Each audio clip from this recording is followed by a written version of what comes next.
Coucou tout le monde, on est reparti pour une nouvelle vidéo avec une petite recette rapide comme d'habitude. Vous le savez que j'adore faire des recettes qui prennent pas beaucoup de temps.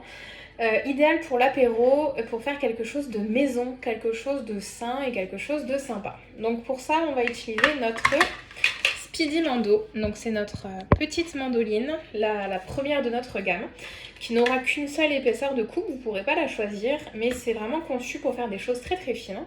Et la dernière fois, ce que j'ai fait pour épater mes invités, c'est des chips maison. Des chips de maison, des chips de pommes de terre. Et là, je vais tenter donc la même recette, mais avec une patate douce. Donc j'avais envie de faire ça, ça change des apéros traditionnels. Donc on va partir sur notre patate douce qu'on va tout simplement éplucher à l'aide de notre éplucheur horizontal. Là, j'ai préparé donc mon plan de travail avec ma planche souple et mon bol à pâtisserie. Donc c'est le vieux modèle, hein, je répète tout le temps, mais j'en ai d'autres. Là, il faut prendre un bol en fait qui va s'adapter, pas trop grand, à la taille de votre mando chef. Puisque quand vous allez râper, il faudra être au-dessus. Et si votre bol est trop grand, avec la mandoline, vous allez galérer, clairement. Donc moi, je prends ce modèle-là. Donc c'est mon petit modèle. Donc c'est parti pour éplucher ma patate douce. Ensuite, je la couperai en morceaux de façon à pouvoir la rentrer dans le poussoir de la Speedy Mando.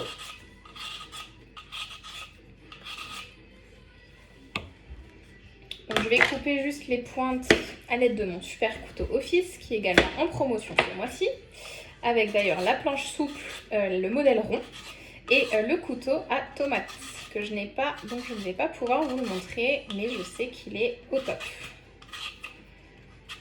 Donc on épluche et ensuite découpage. Je la rincerai un petit coup également pour essayer d'enlever tous les résidus, car même si on épluche la peau, il y a toujours des petits résidus de saleté qui restent.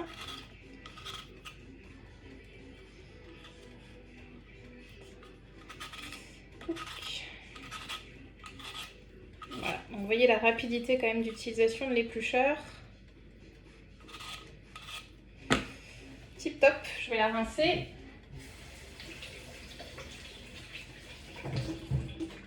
Alors contrairement à la pomme de terre la dernière fois que j'avais fait tremper, je l'avais fait tremper dans l'eau environ 15-20 minutes pour enlever en fait l'amidon. Là il n'y aura pas besoin puisque c'est une patate douce, donc il n'y aura pas d'amidon dedans.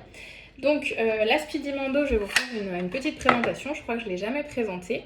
Donc on a la partie, je vais enlever ça. Donc la base en fait, avec la petite poignée pour pouvoir la tenir. Vous avez ici les deux petits points en silicone pour que ce soit antidérapant si vous la posez sur votre plan de travail, sur votre bol, etc. Donc une seule épaisseur de coupe, c'est ce que je vous disais, vous ne pouvez pas la choisir et la modifier comme sur la Mando Junior, c'est conçu pour. Ça permettra de faire des choses très fines, des échalotes, des oignons, pourquoi pas des salades. Je l'ai utilisé l'autre fois pour mes concombres, j'adore que les concombres soient très très fins et c'est vraiment l'idéal pour ça. Petite salade de radis pour des choses très fines et donc là ça va me faire mes chips, chips de fruits, chips de légumes bien sûr. Donc c'est vraiment un petit modèle qui se glisse, qui est très compact, qui se glisse partout dans votre cuisine. Vous ne pourrez pas dire à votre mari que ça prend de la place, c'est pas vrai. Donc ça c'est pour la partie basse. Ensuite on a ici donc les deux parties du poussoir. Je vais approcher un petit peu. Donc les deux parties, la partie blanche ici, vous voyez sur les côtés, vous pouvez appuyer en fait. Le but c'est qu'on vienne la glisser. Donc là ici vous avez des encoches également, on voit pas très bien. Là, vous avez des encoches, là, là et là. J'essaie de ne pas me couper en même temps que je vous montre, ce serait mieux. Donc là, en fait, il va falloir, pour la glisser, je vais appuyer tout simplement pour venir, voilà, la caler dans le rail, si je puis dire, hein, donc à ce niveau-là. Et ensuite, je vais pouvoir ajouter donc, mon poussoir dessus pour mes légumes. Et une fois que j'aurai terminé, que je vais ranger ma Speedy Mando, vous avez pareil ici, donc toujours des petits crans. Comme ça, vous allez pouvoir, hop, là, ça y est, je l'ai fait. En appuyant un tout petit peu, vous allez réussir à la caler et vous voyez, elle ne bouge plus. Donc comme ça, quand elle est rangée, vous n'êtes pas embêté. Et après, pour la ressortir, vous voyez, ça se décale un tout petit peu. Vous avez juste à tirer et ça se décale. De la même façon que celui-là, pour l'enlever, pour nettoyer, c'est plus simple. Vous appuyez légèrement sur les côtés et il s'enlève tout seul. Donc c'est vraiment un petit outil très pratique et très très bien conçu. Comme la plupart de nos produits, mais voilà, très très bien conçu. Donc je vais couper ma patate douce de façon à ce qu'elle puisse rentrer donc, dans mon poussoir. Je vais la couper en 2, en 4. Là, voyez, là ce sera parfait. Donc ce sera en 2 et ensuite encore en 2. Ça sera peut-être un peu grosse, on verra. Je vais mettre tout ça là-dessus. Donc faites toujours de la place sur votre plan de travail. Là, vous voyez, toutes mes épluchures sont dedans. Je change, je mets mon bol, ma Speedy Mando qui va parfaitement dessus. Et on est parti. Alors, il faut faire un mouvement, comment dire, très fluide. N'ayez pas peur, vous y allez. Il n'y a pas de souci, ça marchera très bien. Tant que vous n'avez pas les doigts en dessous, il n'y a pas de problème. Donc là, je peux utiliser comme ça. Mais dès que le fruit va approcher un peu, je vais pouvoir mettre le poussoir. Voilà, c'est quand même mieux avec le poussoir pour que le légume ne bouge pas en fait. Voilà, super. Et vous verrez qu'il n'y a plus rien. Vous voyez, là j'ai juste une tranche de bloqué, je la récupère. Et vous voyez, j'ai des belles, elles sont hyper fines, c'est vraiment génial, vous voyez, hyper fines. Si vous voulez faire vos gratins aussi, pour le gratin dauphinois, je sais que je l'ai utilisé parce que ça va vous faire des tranches très fines, donc ça va forcément cuire plus vite. Vous voulez faire des tartelettes de fruits, vous avez envie de les hacher finement. L'autre fois, j'ai haché, non pas les fraises, mais j'avais pris la Mando Junior, mais vous pouvez très bien aussi l'utiliser pour ça. Donc vous voyez, plein de choses à faire. Allez, on est reparti pour la deuxième.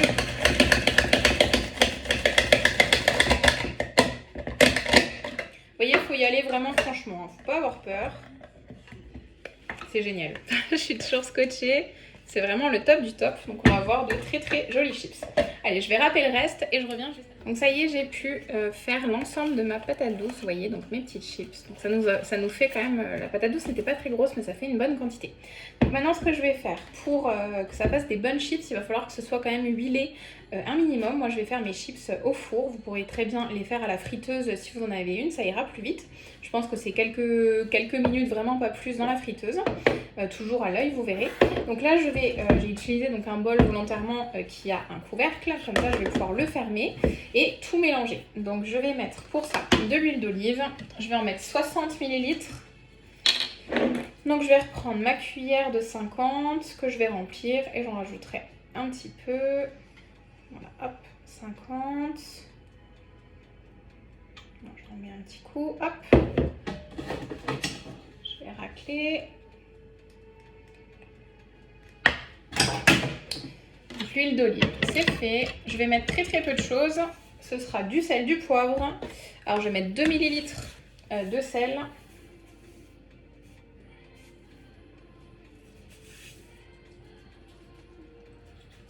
Je pense que ce sera une bonne quantité. Et je vais mettre un petit peu moins de poivre. Je ne vais pas remplir la cuillère. Ouais, je vais mettre un peu moins. Hop. Et pour terminer, je vais ajouter du paprika. Là, je vais en mettre 5 ml. Je pense que ce sera... Ah, si j'arrive à rentrer la cuillère dedans. Voilà, 5 ml. C'est 5, 6, 7. Je vais mettre voilà, un petit peu plus.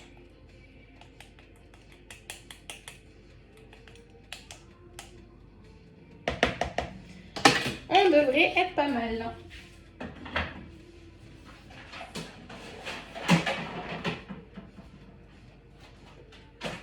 Je prépare ma plaque. Donc là, une fois que tout est dedans, hop, vous voyez, on va mélanger un bon coup. Hop, et on shake. N'hésite pas, dans tous les sens. Le couvercle est bien hermétique. Hop.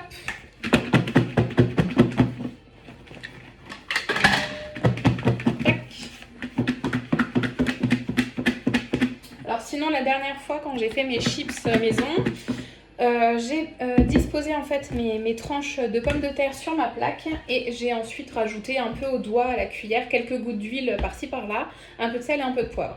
Mais effectivement, j'ai certaines chips, si vous voulez, qui n'étaient pas imprégnées d'huile et qui n'ont pas vraiment grillé, qui sont restées, qui ont cuit mais qui sont restées un peu nature.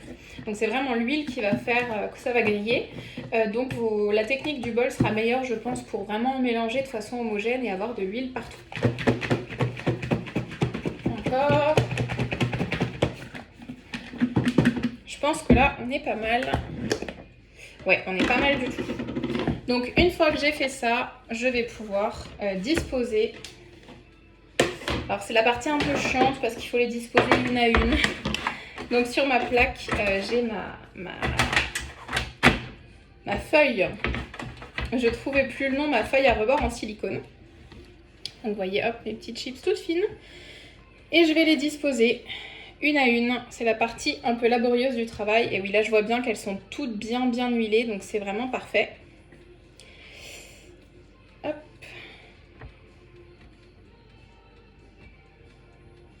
Donc, après, les épices, vous mettrez ce que vous avez envie. Si vous voulez rajouter de l'ail, du persil, vous faites comme vous voulez. Hein. Là, c'est vraiment une idée de base.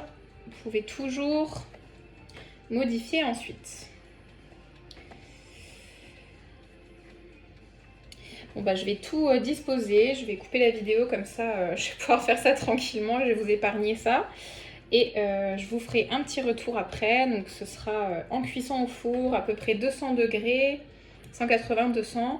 Il va falloir surveiller, pareil, ça dépendra de votre four, à peu près, je pense, 40 minutes. Faudra voir, je vais voir la dernière fois, je sais plus combien c'était, mais je sais qu'à la fin j'avais augmenté, parce que ça me paraissait long et ça cuisait pas trop.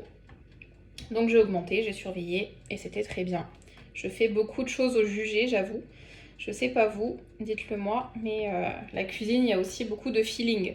Il faut ressentir, si vous sentez que c'est cuit, bah c'est cuit. Enfin, faut pas non plus toujours vous fier au temps de cuisson qui dépendent de votre four, qui dépendent de votre matériel, qui dépendent de la taille du légume. Hein. C'est jamais la même taille non plus.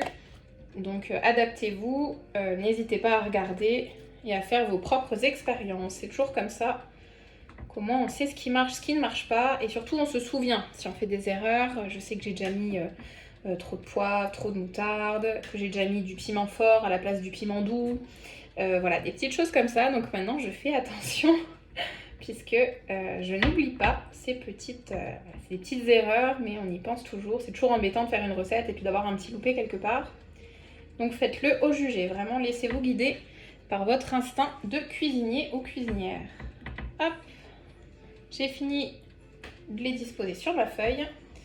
Vous voyez à peu près ce que ça fait. Il faut vraiment qu'ils soient tous séparés. Donc je vais continuer de les disposer sur mes plaques et je vous montrerai le résultat juste après. Donc ça y est, je vous montre le résultat de mes chips de patates douces. Alors ne me demandez pas combien de temps, à quelle puissance, j'ai vraiment fait au feeling. J'avais d'abord laissé à 180, 200. J'en ai certaines qui ont cramé. Voilà. Donc finalement j'ai baissé le four, j'ai essayé de mettre les plaques un peu plus basses. Et donc j'en ai donc quelques-unes qui sont quand même réussies. Donc vous voyez, c'est vraiment super croustillant. Là, je vais encore sortir toutes celles-là et les autres. Et ça nous fera notre petit apéro de ce soir. Donc, c'est quand même hyper sympa comme idée. Vous voyez.